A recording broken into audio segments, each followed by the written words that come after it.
Vamos a ver los ejercicios que han seleccionado para esta semana de repaso.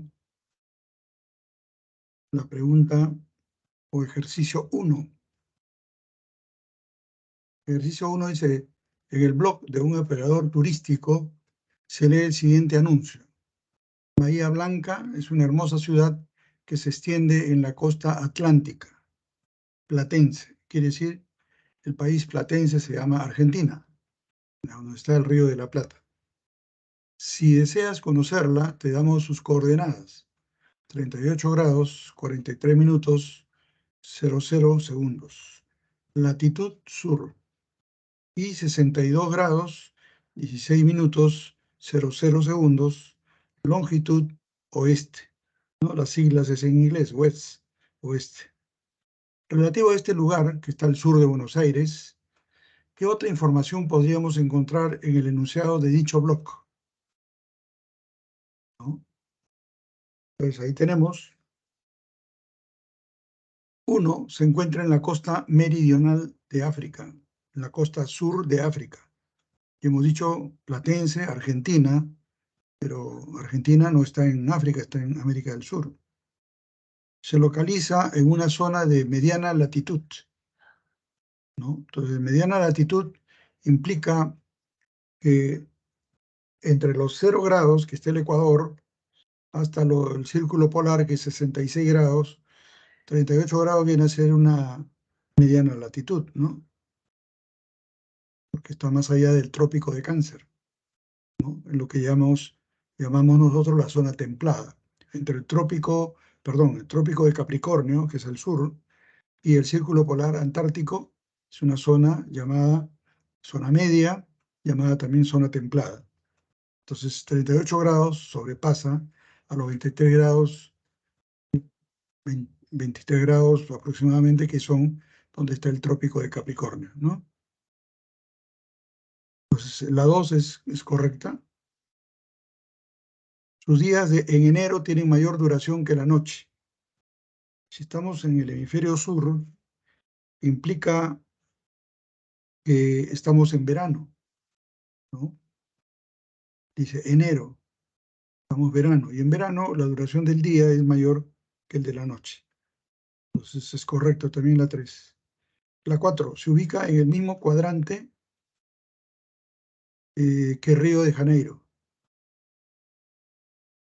Río de Janeiro está también en el hemisferio sur, está por debajo del Ecuador, que limita hemisferios, y está al occidente, al igual que Bahía Blanca, Río de Janeiro, está en el lado occidental, que divide pues el llamado meridiano de Greenwich, ¿no? Entonces estamos en el cuadrante 3, ¿no? Si ustedes trazan en el mapa una vertical, 0 grados, meridiano de Greenwich, y trazan una horizontal en la parte media, sería el Ecuador. Nosotros estamos ubicados en el tercer cuadrante, el mismo que está también Río de Janeiro, ¿no? Bien, entonces la clave en el ejercicio 1 es la 2, la 3 y la 4. La clave es la letra B. La letra B. ¿Estamos? Bien. Ejercicio 2. El Callao y La Oroya son ciudades que presentan una distancia por vía ferroviaria de 220 kilómetros. Tomando en cuenta la información, ¿cuál será la distancia en el mapa oficial del Perú? Si hablamos de mapa oficial, vemos que las medidas están reducidas a una escala.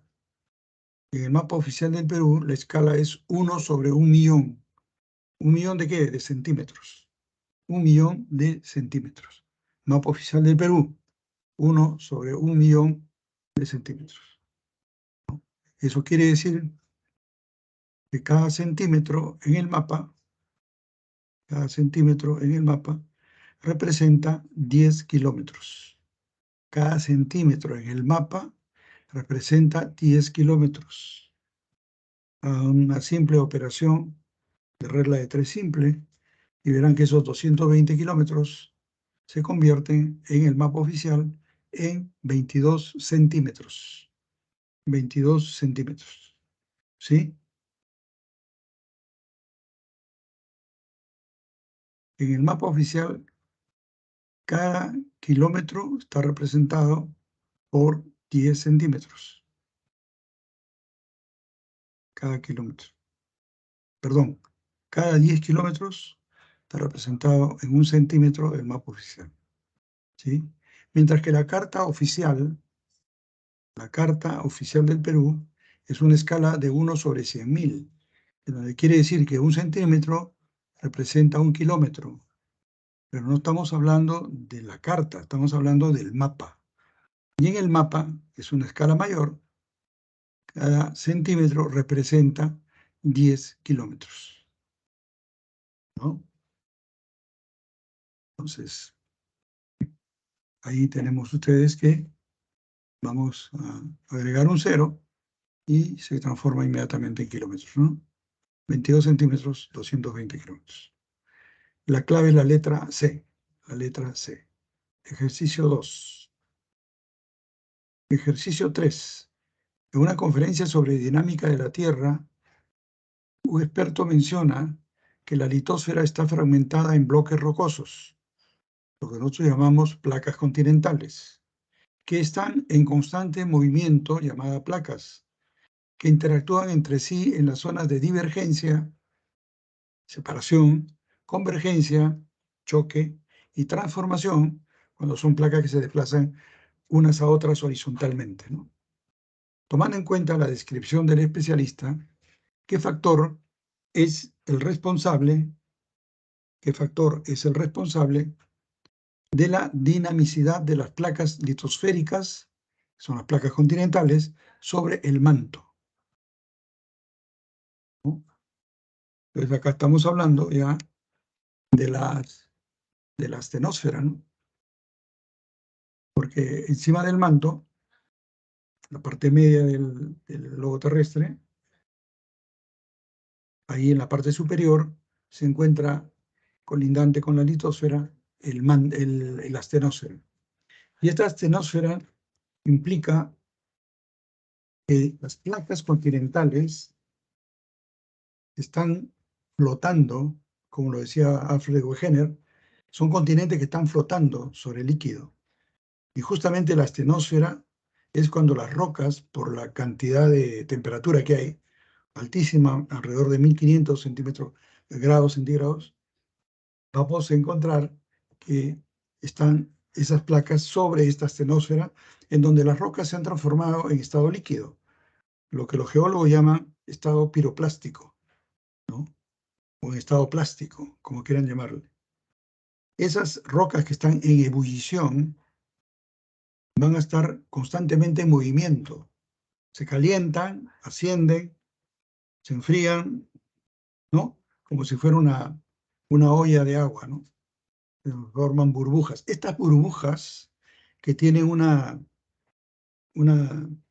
direccionalidad en círculo se llaman corrientes convectivas, ¿no?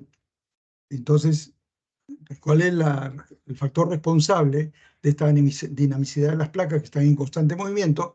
Son las corrientes de convección que se forman en la zona astenosfera, ¿sí? En la zona astenosfera. Entonces acá en el ejercicio 3 tenemos como respuesta correcta la letra E, las corrientes de convección que se forman, que son las burbujas de roca en estado líquido, están en ebullición, constante ebullición, y están en forma circular, ¿sí? Bien, veamos ahora, vamos a ver el ejercicio 4.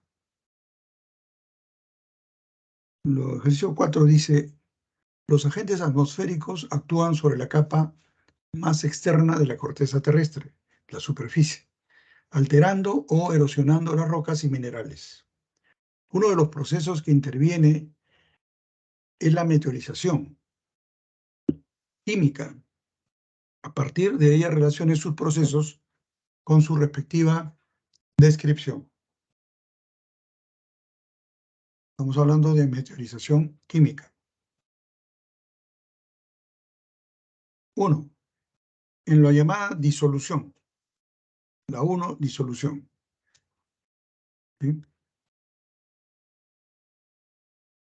disolución en las alternativas A, B, C y D, vemos que la alternativa D es la que más corresponde a disolución. Dice la D, mediante este proceso se disuelven, disolución, muchas rocas evaporitas que están compuestas por las sales que quedaron al evaporarse el agua que las contenía en solución, ¿no? Entonces la disolución es una reacción en las rocas, muchas de ellas contienen minerales, muchas de ellas contienen sales, muchas de ellas contienen la misma agua en forma sólida y cuando se evaporan también van a provocar que estas rocas se vayan disolviendo in situ, ¿no? La 1 es la D. La 2, carbonatación. En la 2 vamos a tener que lo que más se aproxima, y bueno, el enunciado lo dice, la letra C, consiste en la capacidad del dióxido de carbono. ¿Qué forma una carbonatación? El carbono. Para actuar por sí mismo o para disolverse en el agua y formar ácido carbónico en pequeñas cantidades. ¿Ya? Entonces, esa es la carbonatación. Carbono se vuelve, ¿no?, ácido carbónico y, por lo tanto, se disuelve. O se transforma, mejor dicho, ¿no? 3, oxidación. En la oxidación tenemos acá en la letra B, el enunciado mismo lo dice. Se produce cuando existe una reducción simultánea, pues la sustancia oxidante, que puede ser el agua o el aire, se reduce, acuérdense que el aire contiene oxígeno y contiene humedad, se reduce al dañarse los electrones que pierde la que se oxida. Por eso hay una transformación. Placas de metal que están constantemente expuestas al agua, se va a producir pues una oxidación, ¿no? Lo que algunos llaman orín. El metal se transforma, comienza, en vez del color metálico, color medio amarillo, medio naranja, ¿no? Se va oxidando, ¿sí? En el cobre sucede distinto. El cobre se oxida mostrando un color medio verdoso, ¿sí? 4, hidrólisis. La que queda, la letra A, es la decomposición química de una sustancia por el agua, que a su vez también se descompone, ¿no? Esa es la hidrólisis. Algo así como que se combina, pues, ¿no? Hay una mezcla, ¿no?, en esta hidrólisis. Bien, entonces acá la clave es 1D, 2C, 3B y 4A. Es la letra A. La letra A es la clave en el ejercicio 4. ¿Sí?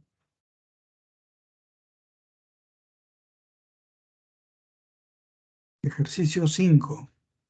El relieve de la costa del Perú está formado principalmente por llanuras desérticas que se interrumpen por la presencia de valles fértiles y en algunos casos por estribaciones andinas o cerros. Respecto a las geoformas que encontramos en esta región, costa, establezca el valor de verdad de los siguientes enunciados. ¿Sí? Costa peruana. 1. Pregunta 5. Las dunas son llanuras originadas por depósitos aluviales que guardan potencial agrícola. Los depósitos aluviales es esto que estamos viendo ahorita por efecto de las intensas lluvias, ¿no? Dicen, se abren las quebradas, ¿no?, y dejan pasar las aguas producto de las lluvias. ¿Y qué trae esas lluvias? Esos ríos secos se van transformando en ríos activos y van arrastrando materiales, minerales, barro, arcilla, rocas, etcétera. Eso se llama depósitos aluviales, material aluvial. Y el depósito significa que es donde descansa todo ese material. Las dunas no son producto de depósitos aluviales. Esos son las pampas. Las pampas, en donde han recepcionado todos estos depósitos aluviales, se transforman en áreas que tienen un gran potencial agrícola. En las dunas son cubiertas de arena, son arrastrados por los vientos, por el fraccionamiento de las rocas, etcétera, etcétera, ¿no? Y se van formando también depósitos de arena, no aluvial. Entonces la 1 es incorrecta, ¿sí? La 2, las lomas se caracterizan por presentar vegetación de diversos tipos que reverdecen durante el invierno. Claro, las lomas son como unos valles, ¿no?, una especie de valles que se irrigan no tanto por la lluvia, sino por la humedad. La humedad que está contenida en las grandes nubes, cantidad de nubes que hay en el mar, y que son arrastrados por el anticiclón del Pacífico Sur hacia la costa. Es por eso que a la altura de 200 hasta 800 metros de nivel del mar es el área donde se permanecen las lomas. Las nubes descansan, dicen ahí, descansan sobre estas alturas y esa humedad ayuda a irrigar estas lomas que son unas, especies de tanto de vegetación como de fauna bastante endémica, es decir, muy original de las lomas, propio de las lomas, ¿sí? ¿Y por qué en invierno? Porque es la época en que las nubes aparecen con mayor fuerza en la costa peruana, ¿no? En verano también, pero mucho más es en invierno. Entonces, a partir de julio vamos a encontrar cómo las lomas empiezan a captar la humedad y a reverdecer, ¿no? Hasta el mes de noviembre. 3. Entonces la 2 es correcta, ¿sí? 3. Los tablazos son terrazas de origen marino, resultantes de un lento proceso de levantamiento epirogénico. Claro, los tablazos que vemos en la costa, el caso de Paracas, por ejemplo, lo vemos ya como una parte de la ribera entre la costa, litoral, entre la costa y el mar. Pero, pero esos tablazos han sido fondos marinos que por levantamiento pirogénico se han ido levantando y han ido apareciendo como una nueva superficie, ¿no? Esa es la definición de tablazos. Ahora, están estos tablazos en proceso de arenamiento. Quiere decir, alguna definición hablan de ellos como si fueran desiertos jóvenes en proceso de arenamiento, ¿sí? Algunas zonas de Paracas ya están muy arenadas, por eso le hablan mucho del desierto de Ica, pero todavía hay unas partes nuevas que se mantienen todavía en proceso de arenamiento. Y algunos casos también denudados. ¿Ah? Quiere decir, denudados quiere decir que el fondo marino está ahí presente en la superficie. Ustedes van a ver las faldas de esas lomas que hay ahí, o los montes que hay ahí, ¿no? Con una aspereza bastante fuerte, ¿no? Porque es material compactado. 4. Los valles se extienden sobre terrenos cóncavos donde se produce afloramiento de aguas saladas y dulces. No, ese afloramiento se produce de aguas saladas y dulces en los famosos pantanos colindantes al mar o las albuferas, ¿correcto? Los valles no. Los valles no se extienden sobre terrenos cóncavos, los valles se extienden a lo largo de todo un curso de un río que ha formado una concavidad que se llama cauce. Entonces, en la parte media y en la parte baja, ahí se forman los valles, ¿no? Entonces, no son terrenos cóncavos. Eso es producto de los afloramientos de aguas saladas del mar o aguas dulces de la napa freática. Entonces, la cuarta es incorrecta.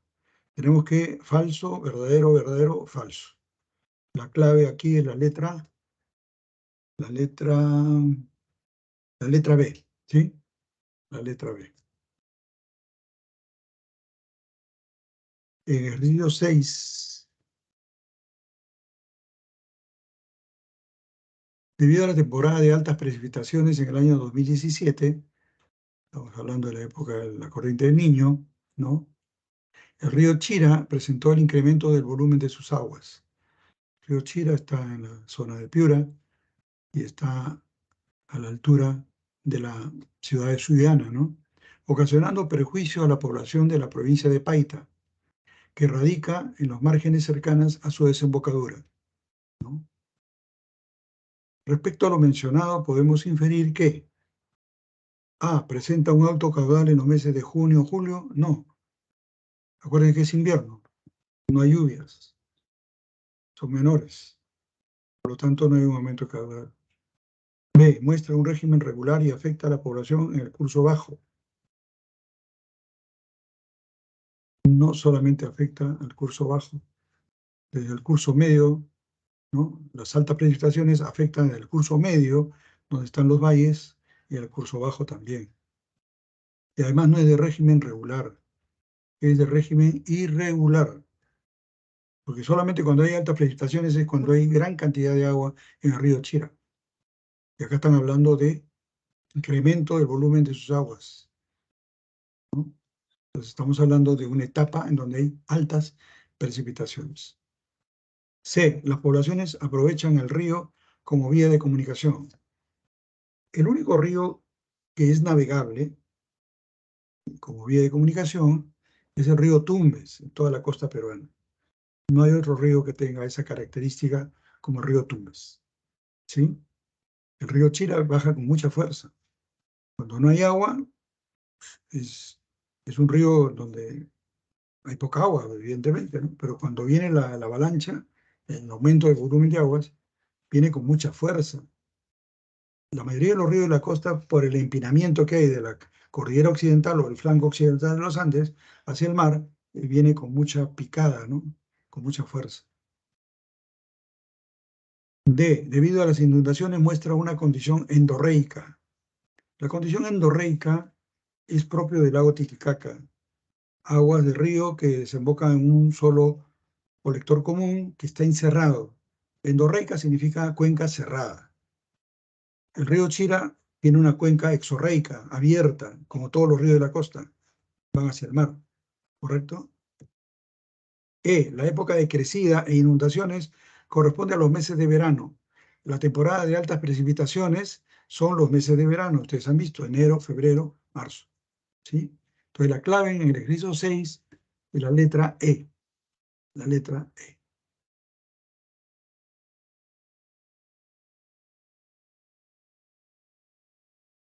Ejercicio 7. No sé si hay alguna pregunta, alguna duda. Pueden abrir sus micros o poner algo en el chat, pero me tienen que avisar porque al final de geografía voy a ver qué han puesto en el chat, pero si ustedes me avisan por el micro, bacán, yo atiendo las preguntas, ¿no? Nos hemos quedado en la pregunta 7.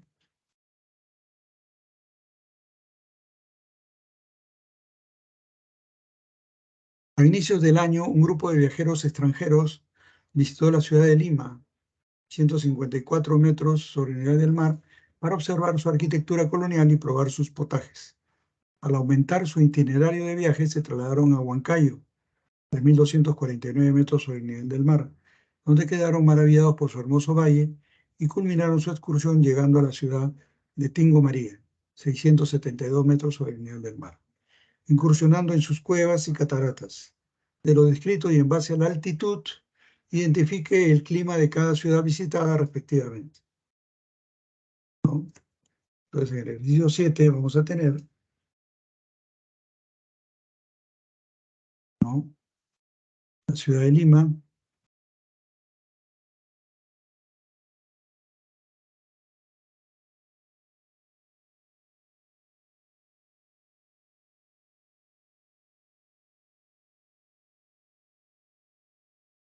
¿Cuál sería la respuesta? Acá hay un juego de palabras con respecto a los climas, ¿no?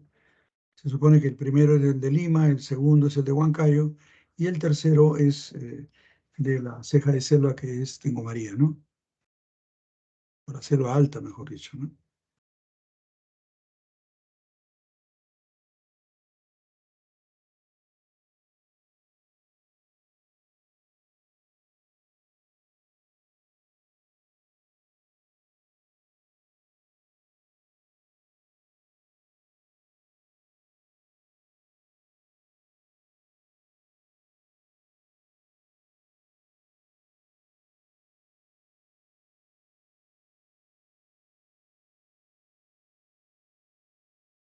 Bien,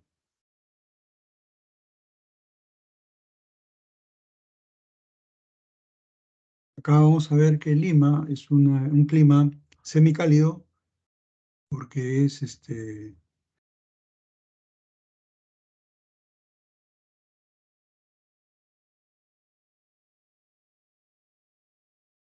en la parte central y sur que se caracteriza por esa calidad de clima.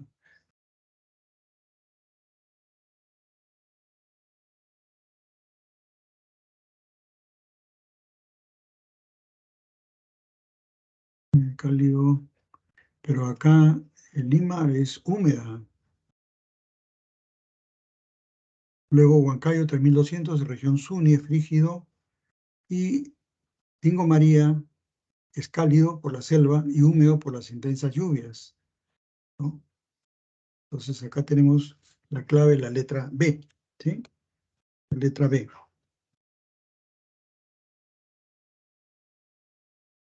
Entonces tenemos ahí semicálido muy húmedo, Lima, ustedes lo están viendo, humedad por encima del 85%, ¿no? Todo el año. En invierno es mayor, 95%. Huancayo está poco por encima de la región Quechua. La región Quechua es una región que está entre los 1500, 1800 hasta los 2500. Por encima de ello ya se inicia la región Suni, ¿no? Si bien la región Quechua es digamos, templado, por decirlo así, por encima de este piso ecológico está la región Suni, que sí es frío, ¿no? Es frío, se empieza a iniciar el frío, ¿no? Le han puesto frígido. Frígido ya es por encima, ya es zona puna. Bueno, me parece que hay un error ahí, ¿no? Y luego cálido, húmedo, la selva alta. Que también se puede calificar como semicálido, ¿no? Y muy húmedo, porque ustedes saben que la selva alta está considerada como una de las zonas más lluviosas, ¿no? Aunque claro, Tingo María no está propiamente en selva alta, ¿no? Está en la parte superior de la llanura amazónica, que son los altos, ¿no? Colindante ya a la selva alta, ¿no? Son 672, algunos dicen el límite de la llanura amazónica son hasta los 500 metros, ¿no? Pero bueno, nada es perfecto, ¿no? Nada es matemático. Entonces, semicálido muy húmedo Lima, frígido yo diría más bien frío, y cálido húmedo, o podríamos decir también, como está en la zona de altos, semicálido muy húmedo, ¿no? También, ¿no? Entonces, ahí tengo esa duda también yo. ¿Cómo definen ahí Pulgar Vidal, ¿no? Habría que revisar el material. En todo caso, lo dejo como tarea, muchachos, porque entre la B y la D hay una mezcla ahí de climas, ¿ah? Que hay que definir bien. Para mi concepto, Lima maneja un clima semicálido muy húmedo. El clima de Huancayo es frío, puede considerarse frígido, y el clima de Tingo María es cálido, algunos lo consideran semicálido, húmedo, ¿no? Entonces, les dejo eso como tarea para precisar ese concepto, ¿sí? De acuerdo al piso altitudinal, ¿sí? Entonces, acuérdense que son alturas y luego baja, pasando los Andes, baja hacia Tingo María, estamos bajando ya hacia el lado que llamamos selva, ¿no? O Amazonía. Entonces, yo me inclino más por la letra B como respuesta, ¿sí? Pero haciendo la salvedad, muchachos, de que frígido es propio de zonas ya de hielo. Y Suni no es zona de hielo todavía. En las Punas sí, sí, donde cae nieve prácticamente, permanentemente. 8. La atmósfera es el conjunto de gases que envuelve la superficie terrestre y permite generar condiciones favorables para la vida. Lo que nos protege, pues, la atmósfera. Sobre las características del mencionado subsistema, identifique los enunciados correctos. Se le dice subsistema porque también está la hidrosfera como subsistema, está la litosfera como subsistema, ¿no? Son elementos que el hombre comparte para vivir. Entonces, en la 8 vamos a tener, la 1 contiene también partículas sólidas y líquidas en suspensión. Entonces, en la 8 vamos a tener, en la 1 contiene también partículas sólidas y líquidas en suspensión, sí. Aunque ustedes no lo crean, hay partículas sólidas en las nubes. Las líquidas, mayor razón, ¿no? De ahí vienen las lluvias, pues. Pero también caen cosas de la nube. Por ejemplo, yo pongo un ejemplo, ¿no? En la sierra hablan mucho de estar en determinadas épocas del año, ¿no? Eh, caen sapos del cielo, caen sapos, así dicen ellos, ¿no? Entonces uno se pone a pensar, ¿no? Bueno, es un milagro, ¿qué, no? No. ¿Dónde colocan sus huevecillos las ranas, los sapos? ¿Dónde? En las aguas, ¿no? Ahí donde las crías, los huevecillos se van iniciando su proceso de desarrollo, ¿no? Como metamorfosis, ¿no? Entonces sucede que hay evaporación del agua por la intensa insolación del sol, por lo tanto estas se evaporan, pues, ¿no? Estos huevecillos que no pesan nada se elevan junto con la humedad, ¿no? Y están en las nubes. En las nubes se mantiene, pues en cierta medida es como un algodón compactado, ¿no? Y ahí se desarrolla, continúa el proceso de evolución y luego cuando ya se transforman en criaturas, caen por su peso, ¿no? Caen. Y más todavía cuando llueve, ¿no? Entonces se suelta la nube, ¿no? Y empiezan a llover sapos. Y eso me lo han contado en varios lugares de la sierra, ¿no? Yo la explicación que encuentro es esa, ¿no? Entonces, ¿por qué? Las nubes contienen, ¿no? Contienen ácidos, no van a contener también estos productos biológicos que tienen poco peso, ¿no? Entonces, sí contienen las nubes, están en material en suspensión, y eso se da dentro de la atmósfera, en la troposfera, digamos, ¿no? Donde vivimos nosotros. Las capas más elevadas poseen una menor temperatura, ¿no? Las capas más elevadas poseen una menor temperatura.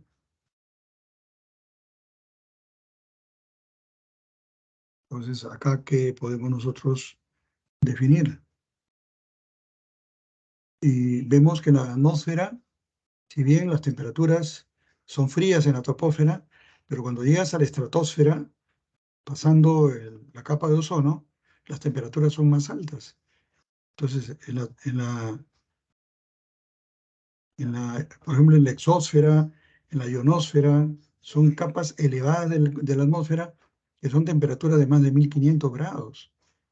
Y justamente ahí hay unas pequeñas rejillas que amortiguan ese calor, que son la capa de Appleton y de Kennedy, que son justamente las capas magnéticas que ayudan a que las ondas de radio se reproduzcan más rápidamente por todo el mundo o en zona local, ¿no? Entonces poseen altas temperaturas las capas más elevadas. No piensen en la troposfera solamente, porque en la troposfera es cierto, ¿no? Tú te elevas, hay menor temperatura. Pero acá estamos hablando de la atmósfera, y la atmósfera no solamente la troposfera, es la estratosfera, la ionosfera, la exósfera, ¿no? Entonces, ahí sí son temperaturas muy altas. Reciben el calor del sol de manera directa.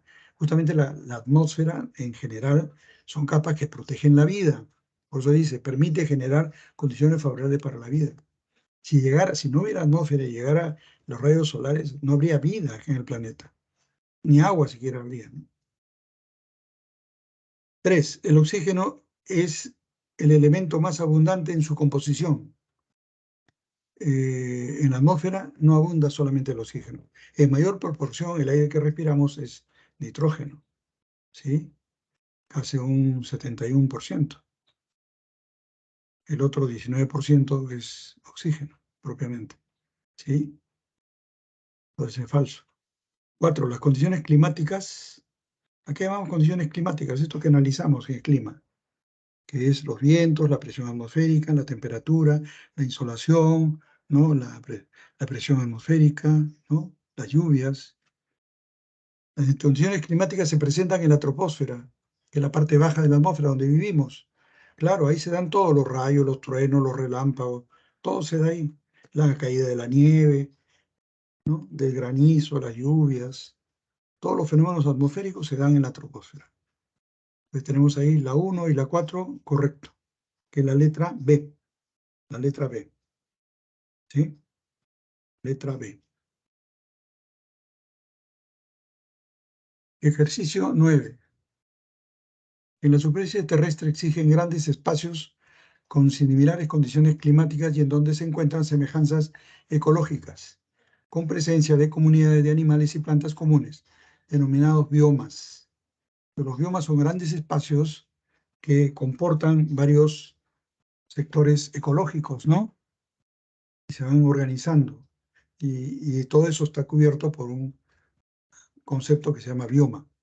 A partir de lo descrito, identifique los enunciados correctos relacionados con los efectos de la acción humana sobre estos biomas, ¿no? Entonces, pregunta 9, tenemos ahí, 1. Por efecto del calentamiento global en la tundra, el permafrost se viene reduciendo.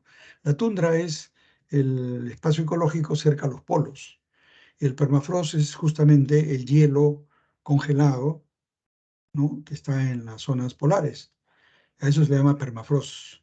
Si ustedes abren la parte superior de su refrigeradora, pues van a ver cómo la zona donde están todos los helados, los adoquines, los marcianos, ¿no?, lo que ustedes consideran que se debe congelar o mantener a alto nivel de temperatura de frío, ¿no?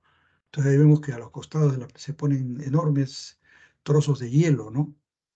Por eso que algunas refrigeradoras venden con no permafrost, es decir, que son refrigeradoras que no hacen hielo, frían pero no hacen hielo, ¿no? Entonces es cierto que el calentamiento global está yendo reduciendo las capas del hielo en los polos, ¿no? Calculan que casi cerca de la mitad del grosor del hielo se ha ido descongelando, al menos en el Ártico, ¿no? Dos, las praderas naturales, entonces la uno es correcto. Dos, las praderas naturales han aumentado debido a los programas de reforestación. No, en las praderas naturales más bien se aprovecha la gran llanura, donde no hay muchos árboles, para hacer cultivos intensivos, con grandes maquinarias, grandes tecnologías, etc. Los programas de reforestación no están dirigidos en zonas de praderas, están dirigidos más para zonas de bosques templados y para zonas de tundra, ¿sí? La vegetación del estepa, entonces la 2 es incorrecto. 3, la vegetación del estepa se viene reduciendo por acción de la tala industrial. Eso es cierto, la estepa en Rusia se dan las estepas, que son los llamados bosques templados. Entonces, ahí en esa zona de Siberia llamada estepa, la acción industrial, que es el abastecimiento de madera principalmente, ¿no?, está reduciendo justamente los bosques, ¿no? Los bosques, lo llamada vegetación, ¿no?, por acción de la tala industrial. Ah, no, perdón.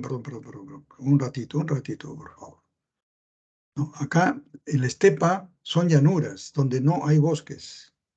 Perdón. En la zona templada de Siberia es ahí donde existen las búsquedas de coníferas, lo que llaman taiga, ¿sí? Entonces, por lo tanto, ahí no hay reducción de la vegetación, que ahí no hay tala industrial, en la estepa. La estepa son llanos, son llanos. Son como una especie de pampas enormes donde no hay mucha vegetación, ¿no?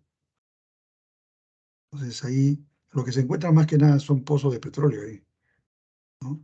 Entonces en la 3 no hay la acción de la tala industrial, ¿no? Se mantiene ahí.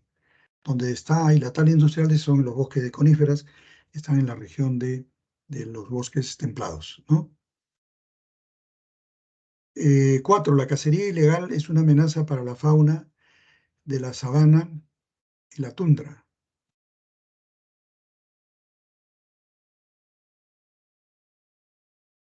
La cacería ilegal. ¿Qué fauna existe en la sabana y la tundra? La tundra está más cerca a los polos, la sabana está más en lo que sería la estepa, ¿no? Perdón, la sabana no. La sabana es un ecosistema que está en zonas de templada, zonas templadas, básicamente en zonas templadas, no en zonas tropicales, sino en zonas templadas. Y la sabana la tenemos pues ahí en la frontera entre Bolivia y Madre de Dios. Las pampas del río Jet se le llama sabana. Pero a lo largo de todo el oriente boliviano y Paraguay existe la sabana de palmeras, que le llaman ellos Chaco, ¿no? Entonces ahí la cacería ilegal puede ser, ¿no? Está reglamentada la cacería en la sabana, pero en la tundra hay especies que no entran también, es una, es una amenaza porque tiene especies que son vulnerables de acuerdo a las condiciones de vida de esa fauna, mientras que en la sabana los climas son contrastados, una época de verano de casi de 6 meses y otra época de invierno donde hay sequía, ¿no? Entonces la fauna es muy débil, ¿no? Hay intensa vegetación una temporada, otra temporada es una sequía aberrante. Entonces ahí la cacería es reglamentada totalmente, ¿no? Inclusive hay especies en especie de extinción, especies de fauna en extinción. Entonces ahí la cacería ilegal tiene que pedir permiso para que haya cotos, para que haya temporadas donde se puede cazar, otras temporadas no. Y en la tundra, que es otro ecosistema cerca de los polos, también hay fauna endeble, como son los renos, los caribúes, están los osos polares, ¿no? Igual también, las condiciones de vida, de reproducción de estos animales es muy triste, muy grave. Entonces se protege también esa fauna. Son dos ecosistemas distintos, pero los dos son frágiles. Entonces ahí también se reglamenta la cacería, ¿no? Pero existe la cacería ilegal que sí requiere de pieles, quiere de esto, entonces ahí es donde pone en amenaza a la fauna de los dos ecosistemas, ¿no? En la 4 es correcto. Tenemos entonces que la 1 y la 4 es la clave. Tenemos la letra B, la letra B, letra B. ¿Sí? 9. La 10. Un experto del Ministerio de Desarrollo Agrario y Riego asegura que nuestro país es el tercero con mayor superficie seca de Sudamérica, 516.000 kilómetros cuadrados, con aproximadamente 30 millones de hectáreas en proceso de desertificación, y han sido desertificadas 3,8 millones de hectáreas. Y aproximadamente el 40% de las tierras agrícolas costeras se ven afectadas por la salinización. Según esta información, ¿cuál es la principal causa de este problema de salinización? Veamos la pregunta 10, ¿no? Tenemos A, el sobreriego y condiciones de mal drenaje.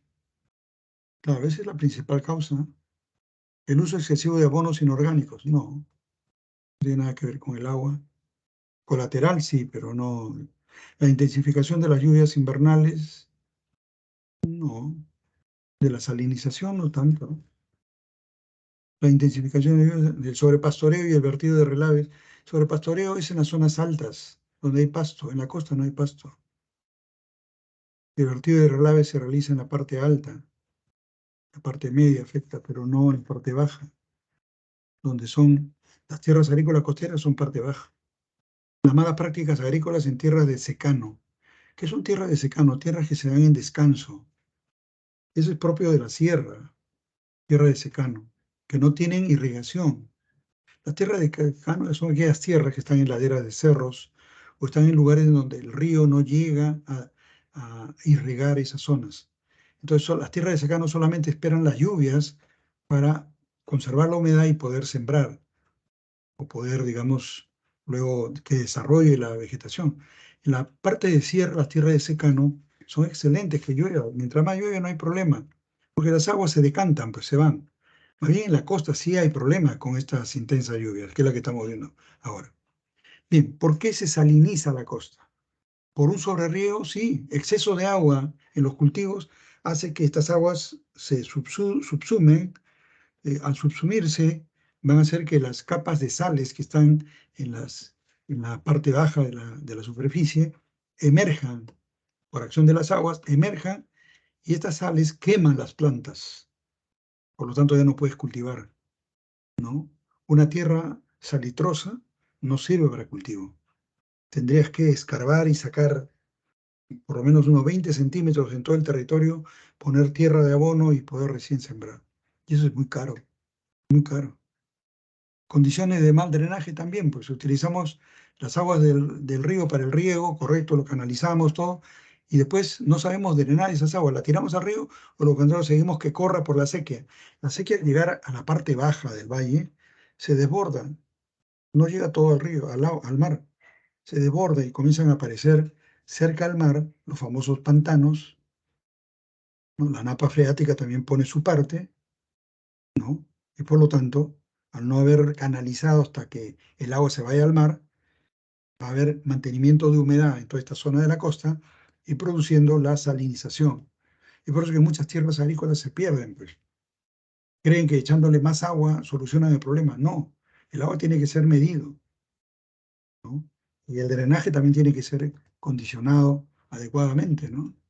Entonces acá la letra A es la correcta, 10, ¿sí?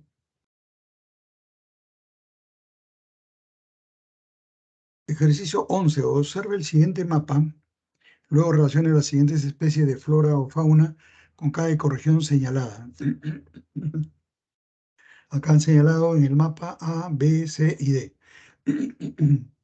Bien. 1. Tawari y Wasai son fauna. Tawari, no. Es flora y fauna. Flora y fauna. Esto es propio de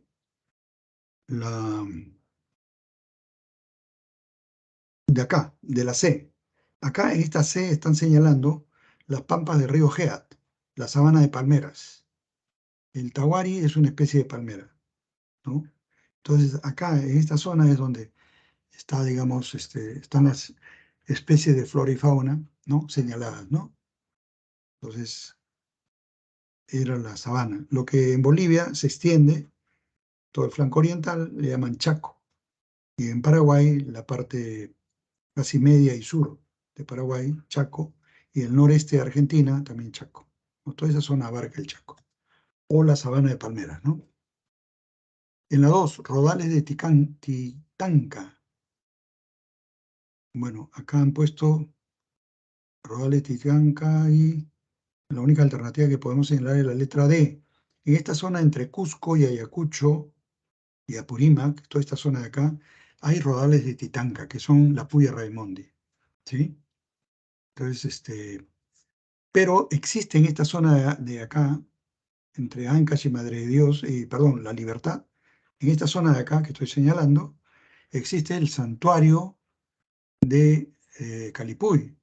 En este santuario de Calipuy existe un espacio donde hay rodales de Titanca en abundancia, pero juntos. Por eso que han creado el santuario ahí. Pero eso no impide que en la zona sur de Ayacucho, en la zona de Apurímac y en la zona de Cusco, ¿no? Existan también rodales de Titanca, existen, pero un poco más espaciados, ¿no? No en la abundancia que hay en el santuario de Calipuy, ¿sí? Entonces la D es la respuesta de la 2. La 3, mono choro de cola amarilla, ¿no? Es un mono que está en extinción, en vía de extinción, y esta 3 la vamos a ver en la parte de selva, acá está, la B. Quizá no está muy bien señalado, pero el amarillo está indicando, ¿no?, que es parte de selva alta, ¿no? Aquí está entre Cerro de Paz, Coxapampa, la zona de Tarapoto, o mejor dicho, San Martín, Huánuco. Ahí está la presencia del mono choro de cola amarilla, ¿sí? Y cuarto, la pala blanca está en la letra A, la zona de Piura, Mutupe, ¿no? Los cerros de Amotape, toda esa zona está la pava blanca, ¿no? Letra A. Entonces ahí tenemos que la clave, la pregunta 11, es la letra D. 1C, 2D, 3B y 4A. 4A, ¿sí? Letra D en la 11.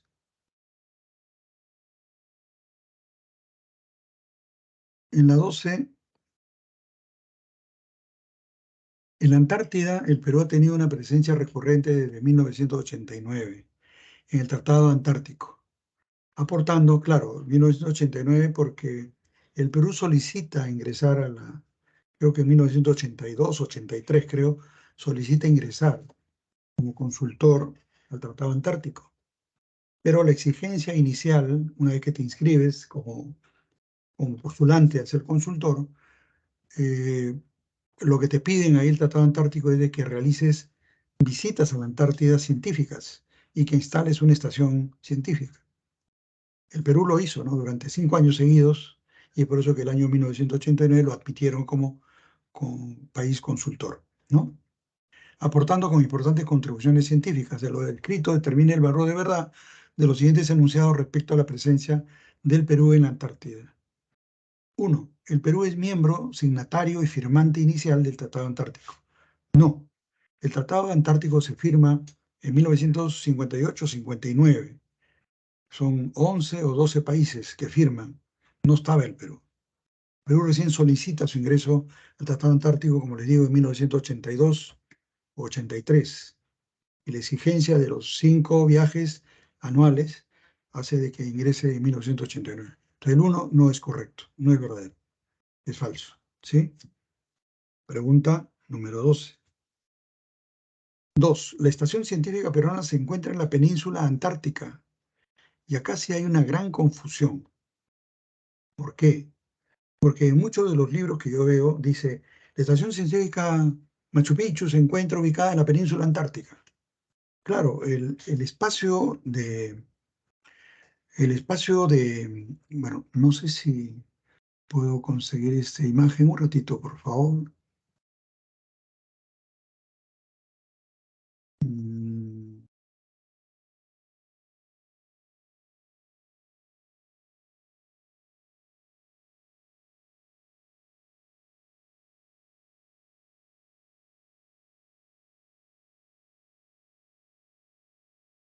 pues creo que no lo tengo a la mano, porque justamente se pegó una imagen sobre eso que nos permite visualizar claramente lo que estamos haciendo. Creo que no. Ya, acá está, por acá está. Ah, no, ya lo borraron. Ay, caracoles. No puedo creerlo. Lo borraron, lo borraron. Bueno, no importa.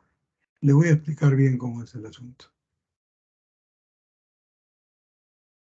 Entonces, hay dos sectores en la Antártida que nos indican que la parte central, la parte central de la Antártida es el llamado continente. Y hay una especie de lengüeta en la parte norte que se acerca a la América del Sur, ¿no? Y en la América del Sur, en la América del Sur, nosotros vamos a encontrar, ¿no? Eh, que frente a esa península, muy cerca a la península, está la isla Rey Jorge. En esa isla Rey Jorge están muchas de estas estaciones científicas. Son cerca de 11 o 12 estaciones científicas de diferentes países en la isla, no en la península propiamente. Pero como está cerca la península, todo el mundo cuando veo en los libros, en la península antártica se encuentra. No, está al frente. Es como si estuviéramos en el Callao y al frente está San Lorenzo, ¿no? San Lorenzo no pertenece al continente, San Lorenzo es una isla frente al continente, ¿no? Entonces, acá la pregunta es, ¿se encuentra en la península? Yo diría que no, ¿no? Entonces yo no lo considero como correcto, ¿no? Y creo que nosotros en la PRE lo estamos manejando así, ¿sí? La isla Rey Jorge.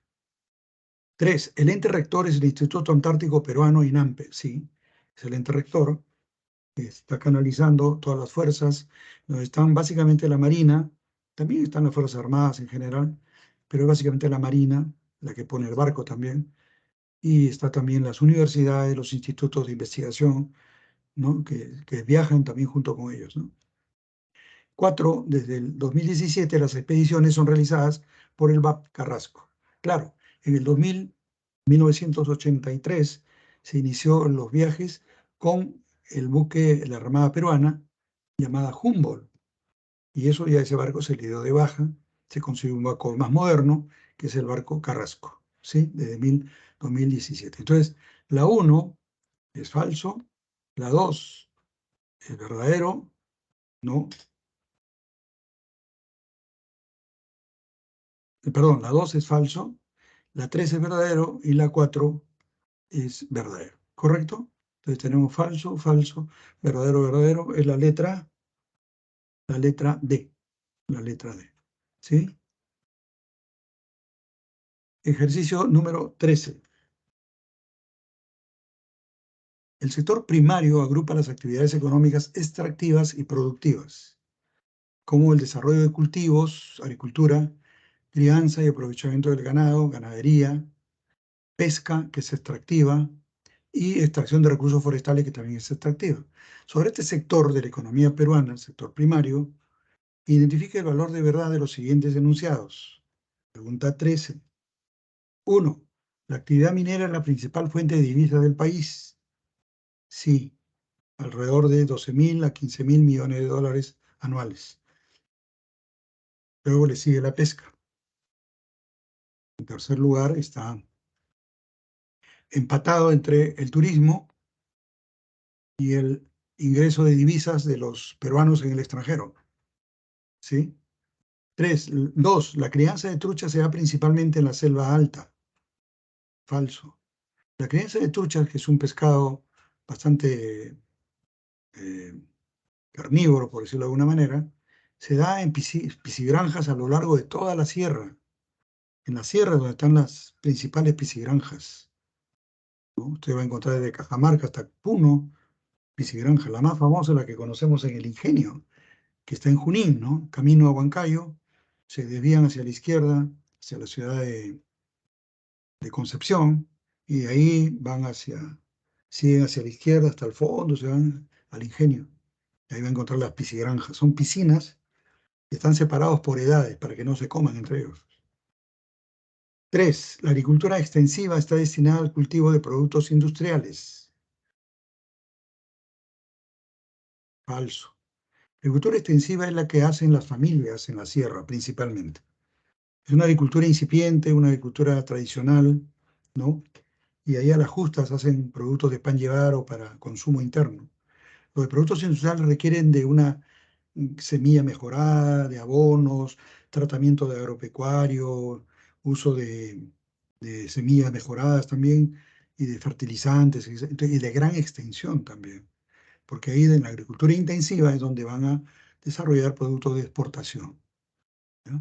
En la sierra la hay también, sí, en determinados lugares hay agricultura intensiva, pero lo que hay más en la sierra es la extensiva, agricultura familiar. De la 3 es incorrecto.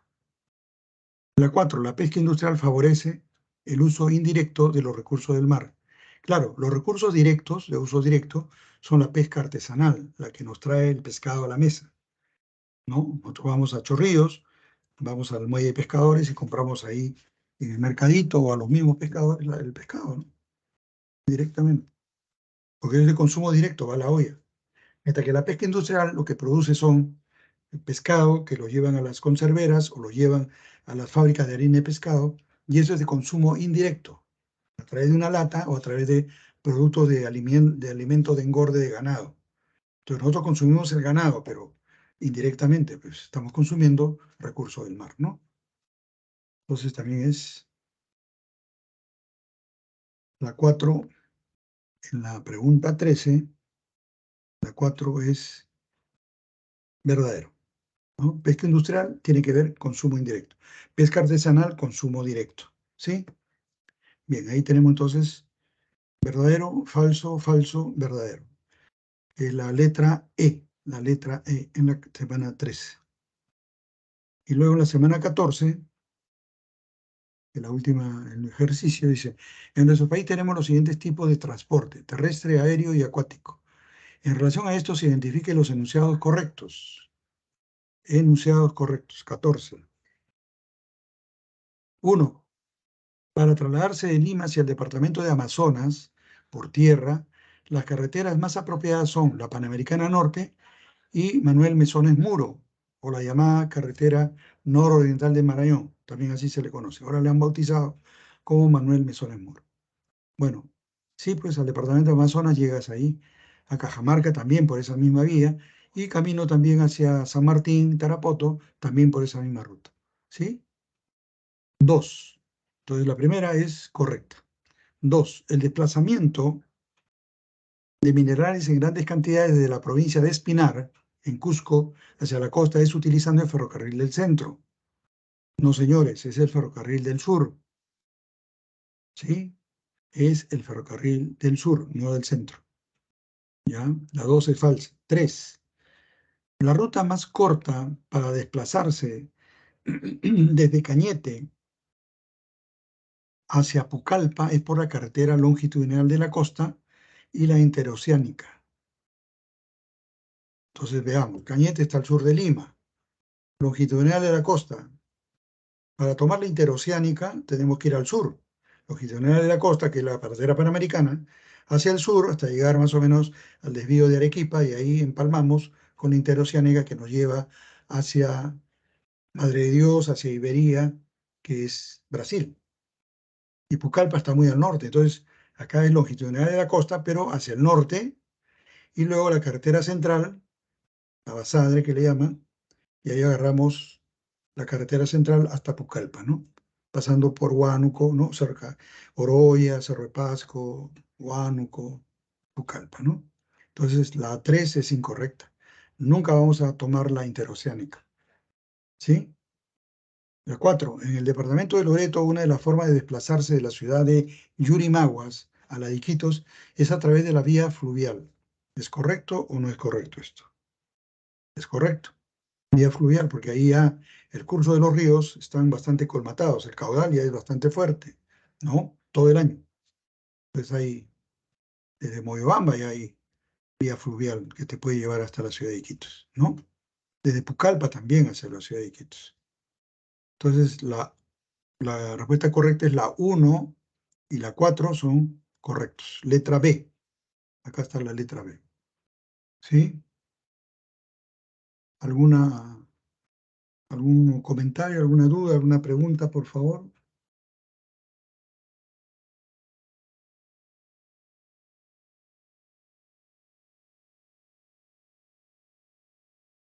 Cualquier pregunta, abran su micro, comuníquense conmigo o escriban en el chat. ¿Sí?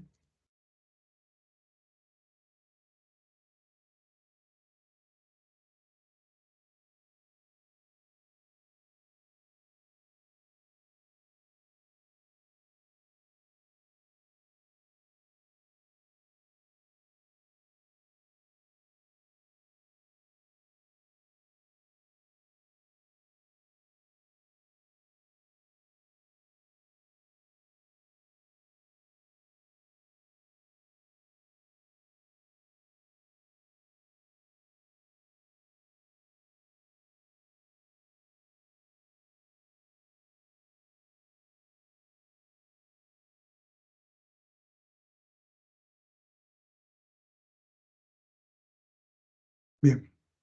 Si no hay preguntas, seguimos con educación cívica.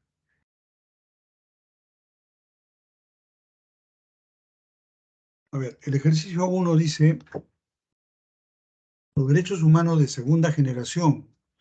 Los derechos humanos, desde que se inició la Revolución Francesa, esos derechos humanos que son individuales, más que nada ciudadanos, son de primera generación.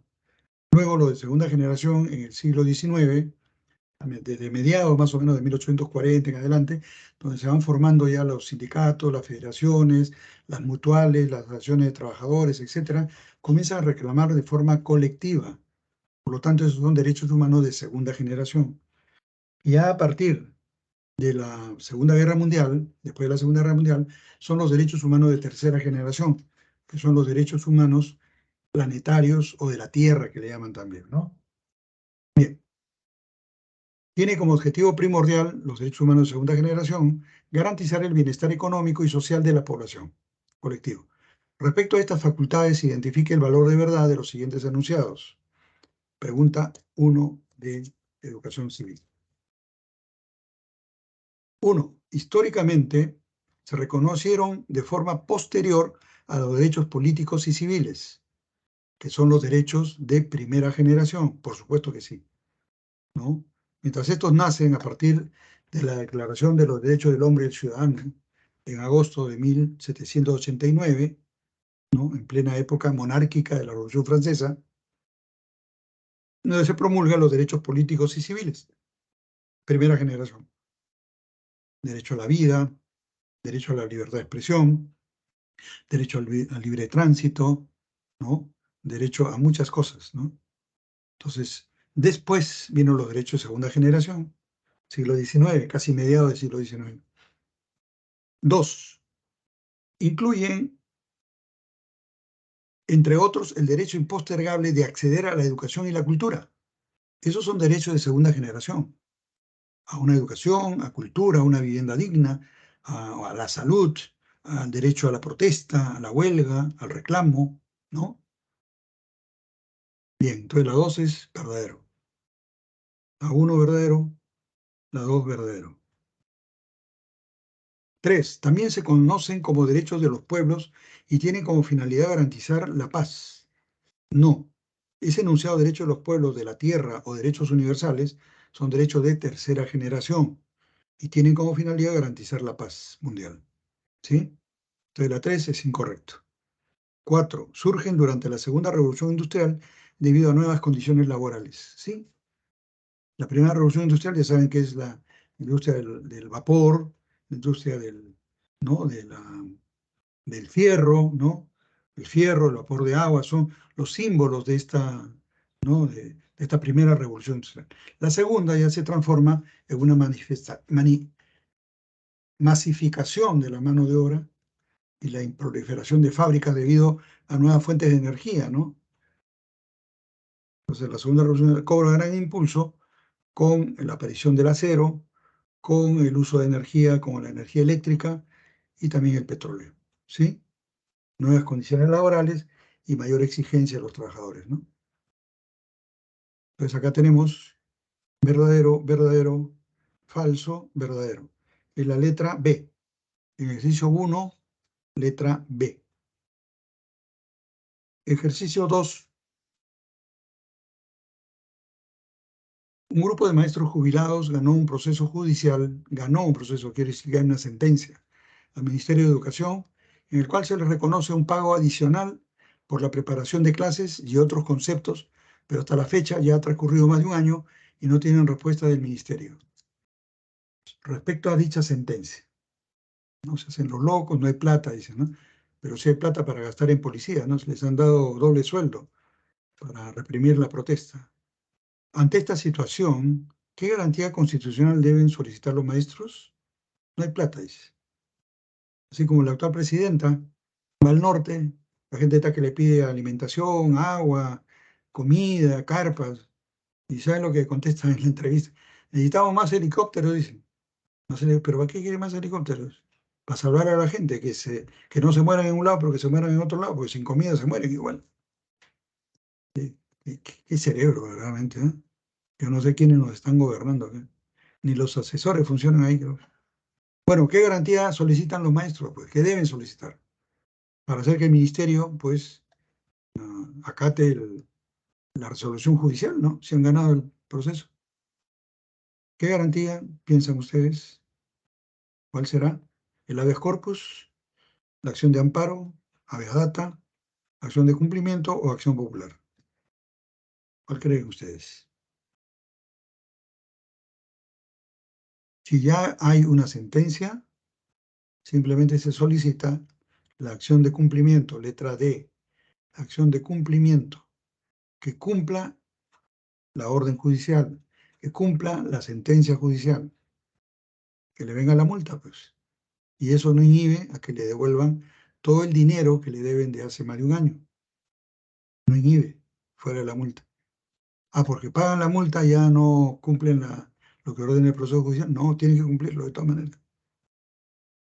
Entonces, en la 2, la letra D, señores, ¿ya?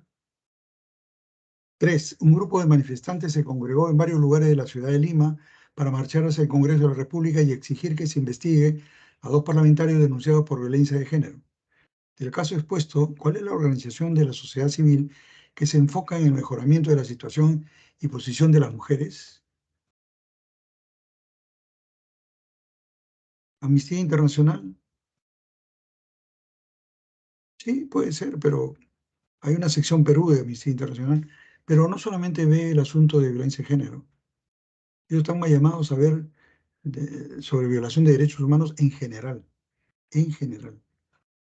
Derechos de presos políticos, derechos de conciencia, ¿no? Eh, masacres, guerras, etcétera. Ellos ven eso, pero no exclusivamente sobre las mujeres. Ve, el movimiento Manuela Ramos es una ONG creada por mujeres para beneficio de las mujeres. Yo creo que esa es la clave, la letra B, la que tiene que enfocar el mejoramiento de las mujeres, ¿no? No solamente del género, sino también de todos, ¿no? En general. Todas las mujeres en sus diversas acepciones, amas de casa, trabajadoras, etc. A eso se dedica el movimiento Manuel Ramos. C, la Asociación de Servicios Educativos Rurales, no tiene nada que ver eso, tiene que ver con la educación rural, que es hombres y mujeres, no solamente mujeres. Además no ve la violencia de género.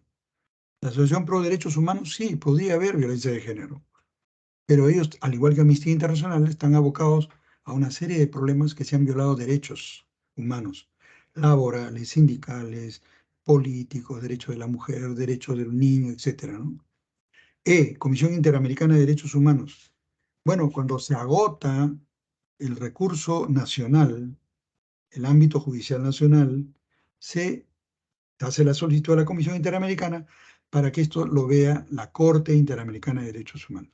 Pero este es un caso ya donde no lo ha resuelto ni la Corte Suprema, ¿no? Entonces se agota el ámbito nacional, se va a la instancia internacional, ¿sí?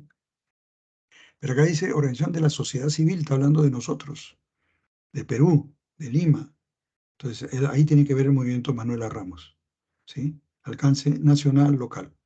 Letra B en la pregunta, ejercicio 3. Ejercicio 4.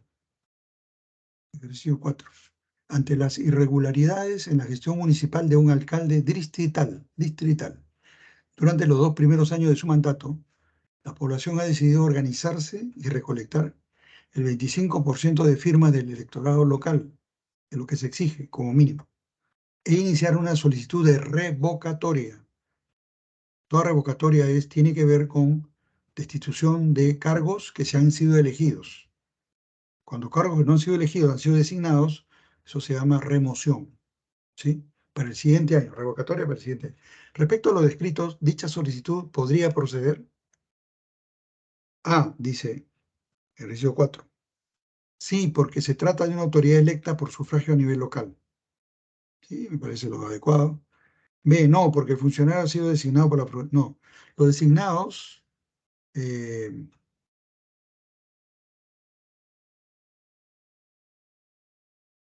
son removidos, no son revocados. Le vuelvo a repetir, ¿ya?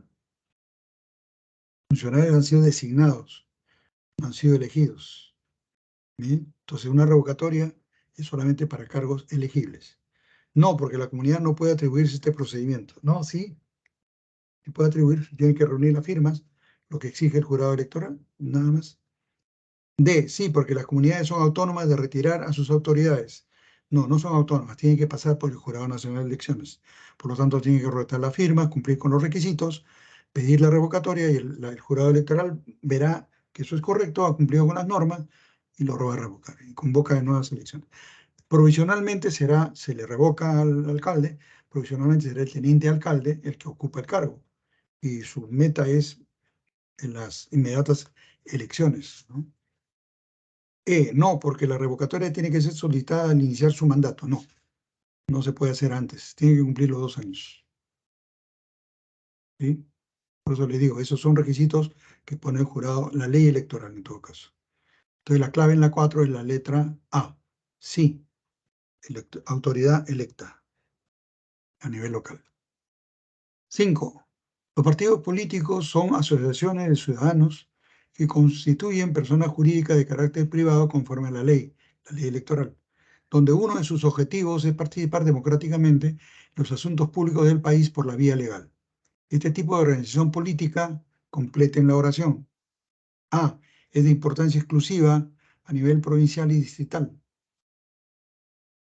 Pregunta 5. B. Tiene participación a nivel nacional, regional y municipal. C. Puede participar solo en las elecciones locales de forma única. D. Tiene importancia regional y participa en las elecciones locales. E. Es una organización no gubernamental de alcance regional. La que más es correcta, la que es correcta, las demás no son correctas, ¿no? Que todo partido tiene participación a nivel nacional, presidencial, regional, presidente de región, y municipal, tanto provincial como local. Mientras que un movimiento político solamente tiene alcance local, máximo regional. Nacional no tiene. Movimiento. ¿Sí? Pues la clave es la letra A. En la 5, la letra A. Perdón, la letra B. Estoy confundiendo. Participación a nivel nacional, regional y municipal. 5. Pregunta 6. Establezca la relación correcta entre los tipos de corrupción y los casos que los ejemplifican. ¿Qué tipo de corrupción vamos a tener ahí? Veamos. 1, colusión. Alguien se colude con alguien, ¿sí? Alguien se colude para favorecerlo. Se llama colusión, se ponen de acuerdo. Ejercicio 6. La C. Funcionarios de un ministerio manipulan un contrato en favor de una empresa transnacional, ¿no? Algo así como la página 11, ¿no? ¿Se acuerdan? El gobierno de Belaúnde, primer gobierno de Belaúnde, que dio motivo al golpe de Estado de Blasco.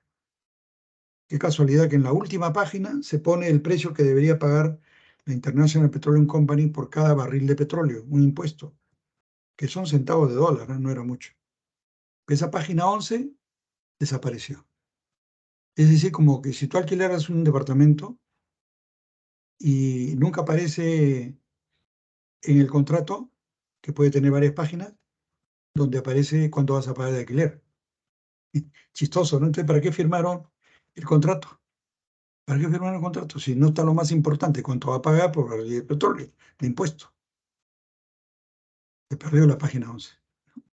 Se perdió. Justamente para eso lo pusieron al final, para arrancar la hoja. No se den cuenta. Bien, entonces ahí es colusión. 2, cohecho pasivo. En la 2 tenemos acá, en la 2 es la D. Fiscalizador municipal recibe un teléfono celular a cambio de anular la infracción a una bodega, ¿no? Cohecho pasivo, hay un soborno.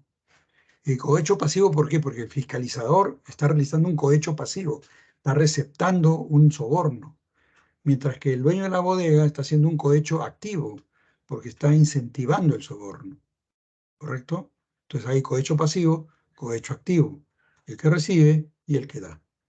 Acá están preguntando el que recibe, el fiscalizador municipal. 2D, 2D. 3, tráfico de influencias. Y la A, congresista interviene en la designación del presidente de una empresa estatal. Claro, es como una especie de padrinazgo, ¿no? Entonces, habla a favor de él y trata de influenciar a las personas que designa a este presidente de la empresa que lo elijan a él, ¿no? Entonces, eso también se llama tráfico de influencias. Muchos congresistas lo están haciendo, ojo, bajo, pero lo están haciendo.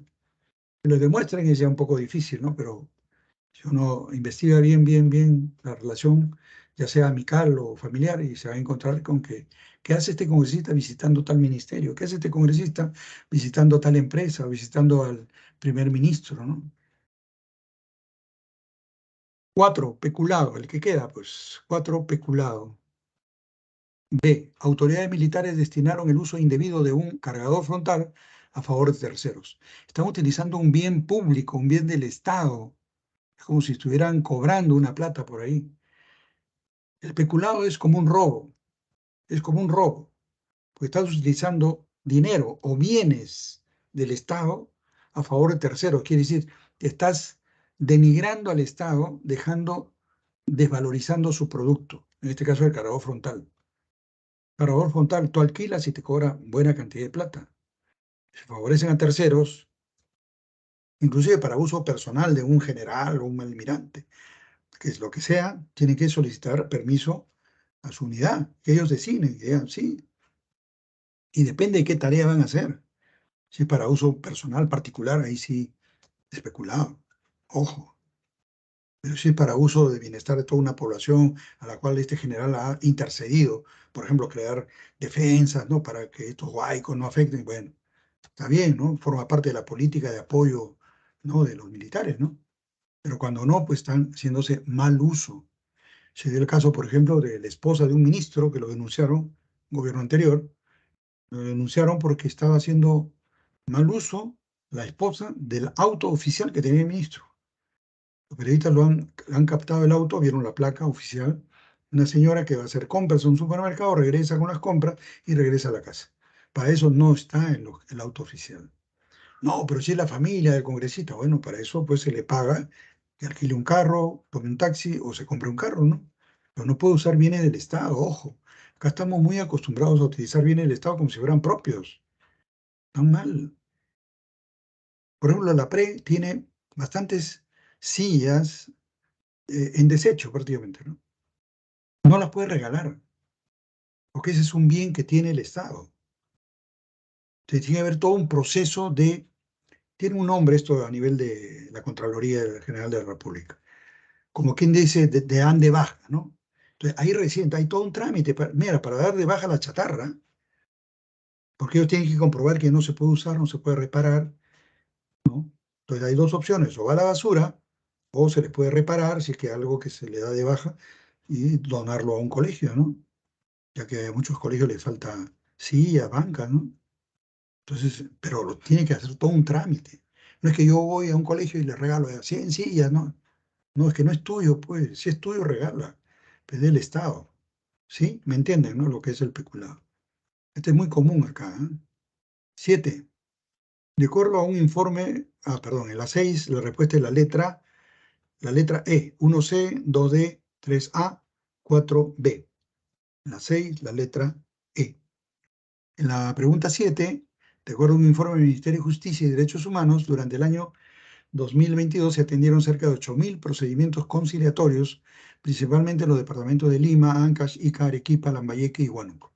Sobre este mecanismo de resolución de conflictos, que es el proceso conciliatorio, ¿no? Determina el valor de verdad de los siguientes enunciados. Estamos hablando de los centros de conciliación o la conciliación.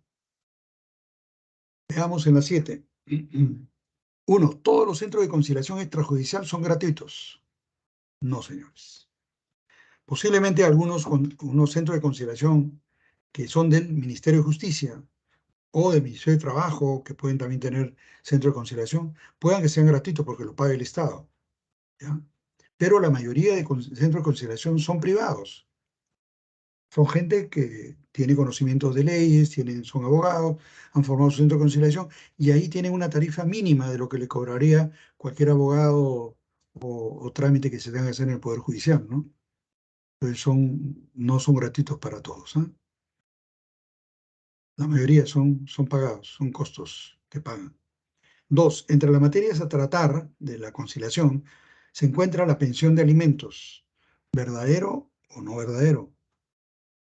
Sí, la pensión de alimentos quizá es el que más recurre a la gente para la conciliación. 3. Las partes deciden directamente la solución del conflicto. Ustedes dirán, profesor, pero eso lo hace la negociación. No, pero están yendo al centro de conciliación para que ambas partes se pongan de acuerdo. El conciliador lo que hace es poner puntos en común para que ellos decidan directamente. Señor, ¿usted puede pagar 2.000 soles mensuales por alimentos? No, no puedo, yo falto de trabajo, que ha bajado la venta, que no sé qué, que no sé cuánto. Señora, no puede pagar 2.000, ¿qué hacemos? Están los dos ahí frente a frente. El conciliador tratando de conciliar. ¿Cuánto puede dar usted? Yo puedo dar 1.000 soles, no puedo dar más. Bueno, ¿usted qué dice, señor? No, no estoy de acuerdo. Entonces, cuando no se ponen de acuerdo, el centro de conciliación hace un acta con todo lo acordado y lo no acordado. Y si la persona afectada decide llevarlo al Poder Judicial, lo lleva. Le va a costar su plata, abogados, etc. Y después de un gran tiempo, aparece que el juez le designa que le va a pagar 1.000 soles, lo que había pedido el señor. Mire, todo el tiempo perdido. O puede que haya dicho el juez 1.500, ¿no? Eso ya lo decide el juez y eso ya no lo puedes apelar, ¿no? Entonces ahí dice, las partes deciden directamente, sí, es porque se están confrontando directamente, están poniéndose de acuerdo. Es como una conciliación, perdón, es como una negociación, pero bajo una tutela de un conciliador, ¿no? Para que también se respeten las leyes, porque si no, no va a decir, yo doy 100 soles, ¿no? Tiene 3 hijos y quiere dar 100 soles mensuales. Entonces esos muchachos mejor que se suiciden, ¿no? Son niños, ¿no? Pobrecitos. Entonces, la 3 es correcta. 4. Los acuerdos adoptados en el acta son exigibles para las partes. ¿Qué quiere decir? Que si no lo cumplen, se hace la denuncia judicial y la persona puede ir presa. Si es pensión de alimentos, con mayor razón. ¿Sí?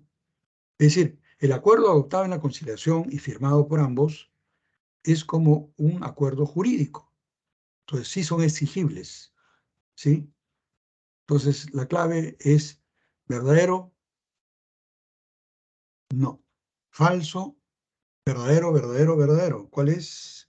En la 7, la letra A. falso, verdadero, verdadero, verdadero. ¿Sí? En la 7. En la 8, el diario oficial El Peruano publicó una resolución viceministerial donde se reconocen los saberes y prácticas asociadas al arte de tejer del pueblo Cunicuín, así como los chipivos, ¿no? Su tejido, el cané, es considerado un saber y práctica, y está también considerado como un patrimonio nacional, ¿no? Por su original valor estético, simbólico y ritual, y por la preservación, transmisión y trascendencia de las tecnologías tradicionales que dicho arte involucra, lo cual forma parte de la memoria histórica y la identidad cultural de este pueblo. De lo descrito, la manifestación cultural en mención, es decir, el arte de tejer del pueblo Junicuín, tiene la categoría de ¿qué patrimonio? ¿De patrimonio qué? ¿De qué tipo de patrimonio?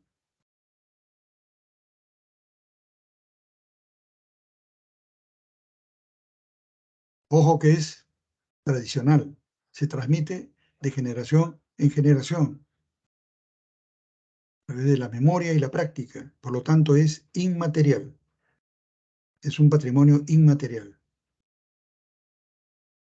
¿Sí? 9. El Perú es un país multilingüe, debido a que en nuestro territorio existen una serie de lenguas y dialectos, reflejo de etnia y culturas diferentes. Al respecto, identifique los enunciados correctos sobre nuestra diversidad lingüística. ¿Sí? Pregunta 9.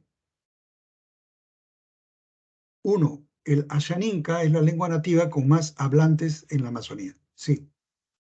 Después del Ashaninka está, me parece, en la Wajún, me parece. Bien. 2. El aguajún es la lengua originaria más hablada entre las comunidades campesinas. No, el aguajún no es comunidad campesina, sino comunidades nativas, pero no es la más hablada es la Ashaninka. Entonces ahí hay dos errores, ¿no? No es la más hablada, y segundo, no es comunidades campesinas, sino comunidades nativas, le llaman a los de la Amazonía. A los del campo propiamente le llaman de la sierra comunidades campesinas, quechua y aymara principalmente. 3. El mayor número de quechua hablantes habitan en el distrito de San Juan del Lurigancho. Es correcto. Hay muchos migrantes de Junín, Ayacucho, Huancavelica, Purímac, viviendo en San Juan del Lurigancho, que de la noche a la mañana se convirtió, debido al terrorismo, se convirtió en el distrito más poblado de Lima. De cerca de 300.000 habitantes pasó del millón de habitantes, ¿no? Por eso que ellos están reclamando ser provincia, quieren ser provincia, San Juan del Lurigancho. 4. El jacaru es el dialecto más hablado en la zona altiplánica del Collao. No, el dialecto más hablado en la zona altiplánica es el aymara, pero acá hay una media verdad, ¿eh? Ojo, el aymara es heredero del jacaru. Es decir, el jacaru se divide en varias difonías lingüísticas.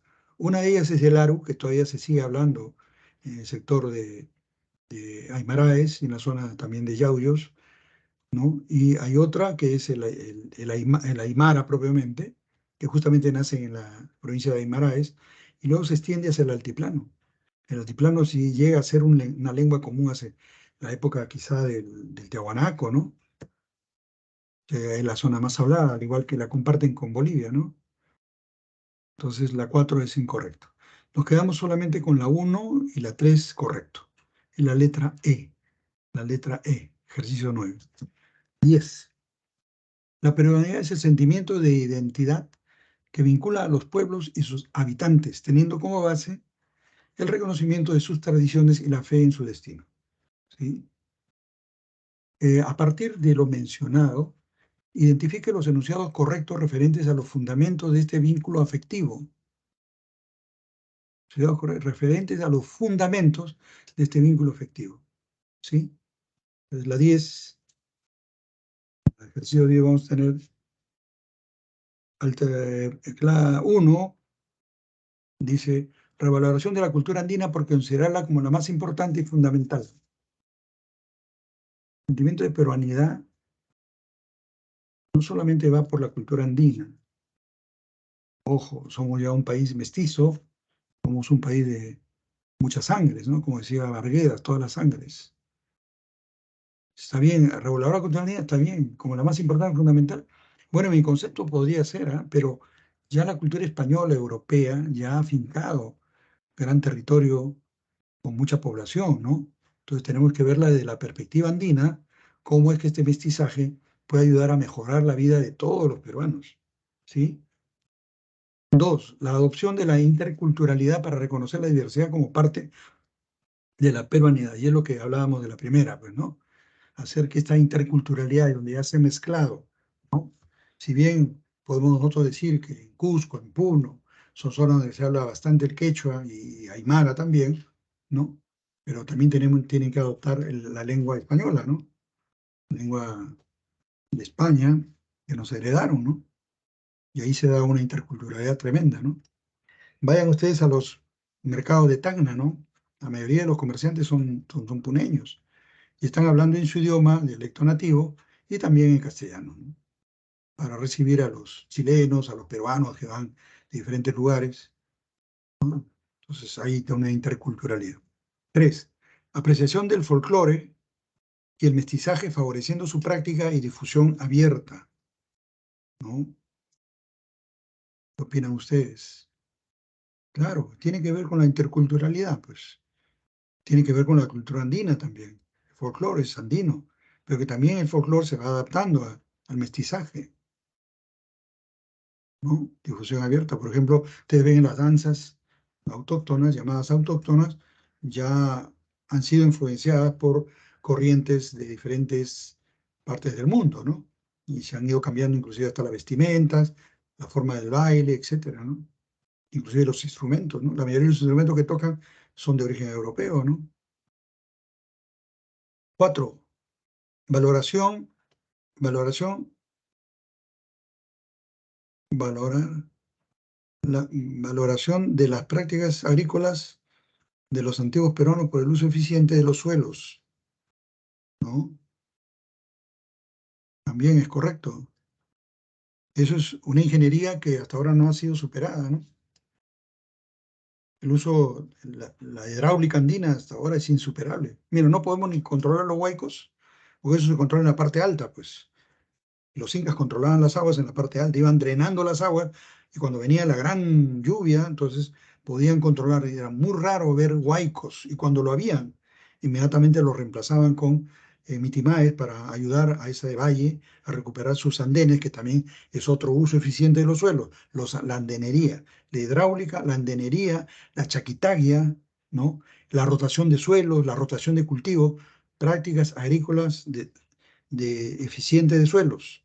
Ojo, que hasta ahora los peruanos no han podido captar que eso es lo mejor para nosotros.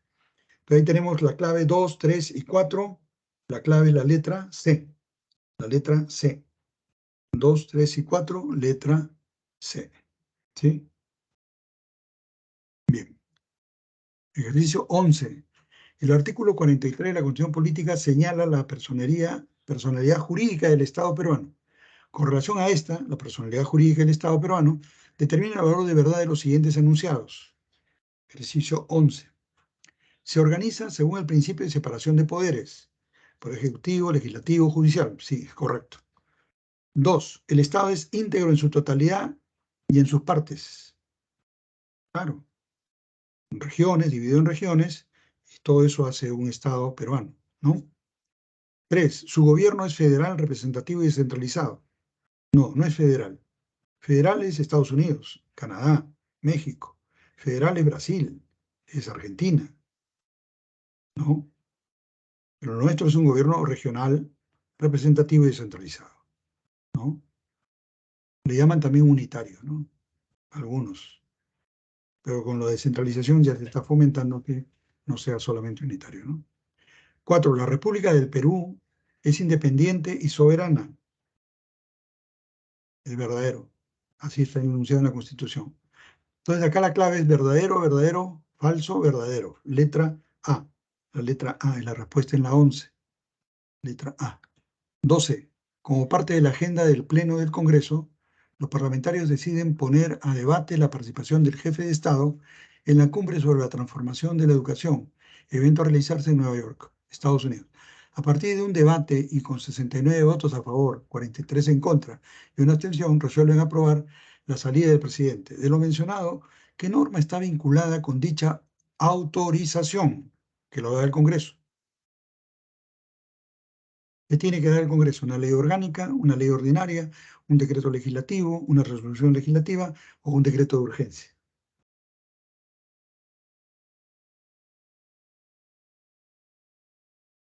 El presidente no puede viajar al extranjero sin autorización del Congreso. Entonces, ¿qué emite el Congreso? Emite una resolución legislativa. Todas las demás son dadas por el Ejecutivo. Todas las demás, no, perdón, la ley ordinaria la da el Congreso, perdón. La ley orgánica también la da el Congreso, pero la puede sugerir el Ejecutivo. El decreto legislativo es uso exclusivo del Ejecutivo y el decreto de urgencia también del Ejecutivo. ¿Sí? Bien, entonces en la 12 es la letra D, resolución legislativa. Pregunta 13. Dice, la Contraloría General de la República es el órgano superior del Sistema Nacional de Control. Controla todo, vigila todo, los gastos, todo, todo. Respecto a sus funciones, identifique los enunciados correctos. Contraloría General de la República, ¿no? 1. Fiscaliza la ejecución del presupuesto de los gobiernos regionales. Sí, está en sus funciones. El gobierno nacional, por eso cuando el Congreso dice, no, a nosotros no nos den, ahí la expresidenta del Congreso, Mari Carmen Alba, decía, no nos pueden controlar nuestros gastos que hacemos en el extranjero. Oiga, señora, esa plata es del Congreso, esa plata es del Estado. La Contraloría tiene que vigilar en qué se ha gastado la plata. Usted tiene que rendir cuentas. Tienen que rendir cuentas, todo dinero. Yo cuando viajo con dinero de la universidad para un trabajo de investigación, tengo que rendir todo solo. Y si no, lo tengo que reponer de mi bolsillo. Así es el asunto. Y eso es lo que hace la Contraloría General de la República. 2. Detecta el delito de lavado de activos en funcionarios públicos.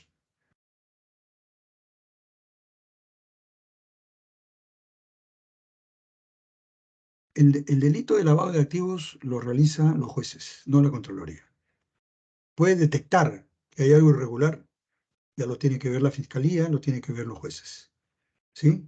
No es tarea de la Contraloría detectar el delito de lavado de activos. Esa es función del Poder Judicial y de la Fiscalía. 3. Administra las reservas internacionales netas, RIN, a su cargo. Esa es tarea del Banco Central de Reserva, señores. Banco Central de Reserva. 4. Supervisa los actos de las instituciones sujetas a control. ¿Cuáles son las instituciones sujetas a control? Todas las instituciones que son públicas, Poder Judicial, Poder Electoral o Sistema Electoral, el Congreso, Poder Legislativo, todo. O sea, las universidades también están sujetas a control. Existe una oficina de control interno ahí dentro del rectorado. Todas las instituciones que son públicas sujetas a control, porque es plata del Estado, plata nuestra. Entonces la clave acá es la 1, correcta, y la 4, ¿sí? Que es la letra E, la letra E. Bien, eso es todo. Si ustedes tienen algo que aclarar, por favor, hagan sus preguntas con toda confianza.